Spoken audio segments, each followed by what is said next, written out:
years ago, God decided to build a great nation so that this nation could follow him and bless the world. God chose Abraham as the man that would begin this nation.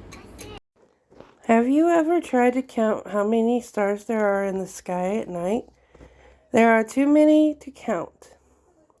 Well, God told Abraham that counting his descendants would be like trying to count stars.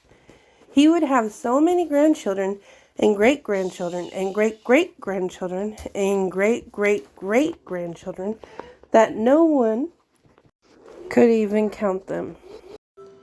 Abraham believed God, but as the years went by, he and his wife Sarah wondered how God would make this happen. They were getting older and older, and they still had no children together. But of course, God kept his promise. Finally, when Abraham was 100 years old and Sarah was 90 years old, they had a baby. They named their son Isaac.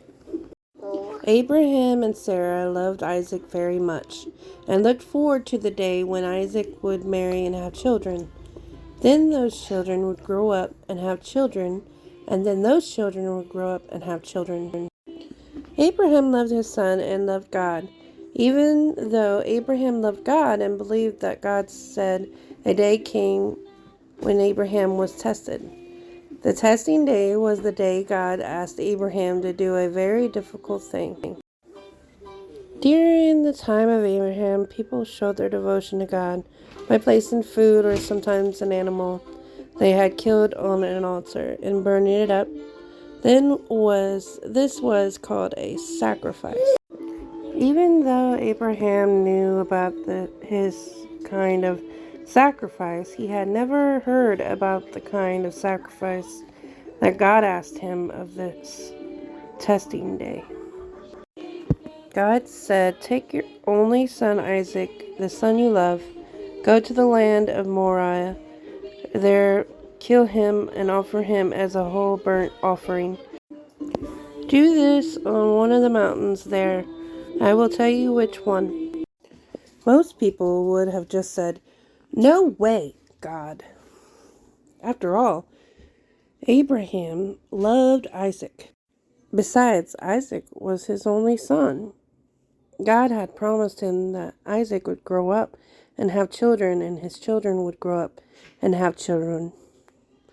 So the one day God's people would be so many that one could count them. If Isaac died, this could never happen. And that is when Abraham realized something very important. God would always do the right thing. If he had obeyed God, even in this very hard thing, God would make it all right to the end.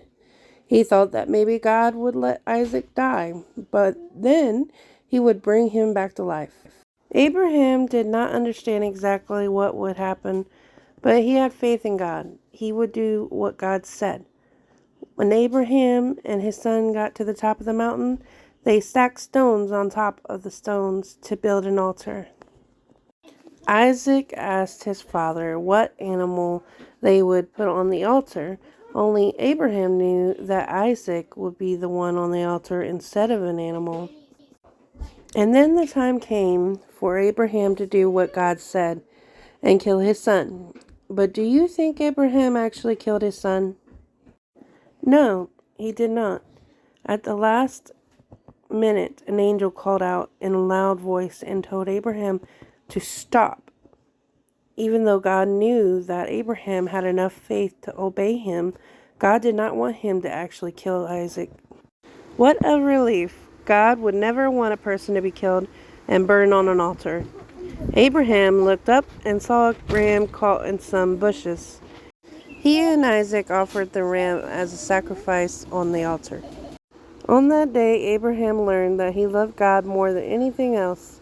He would always have faith in God.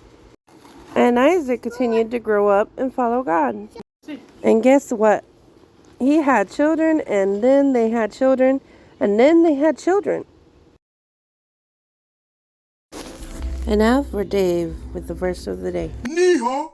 It is I, Dave the donkey.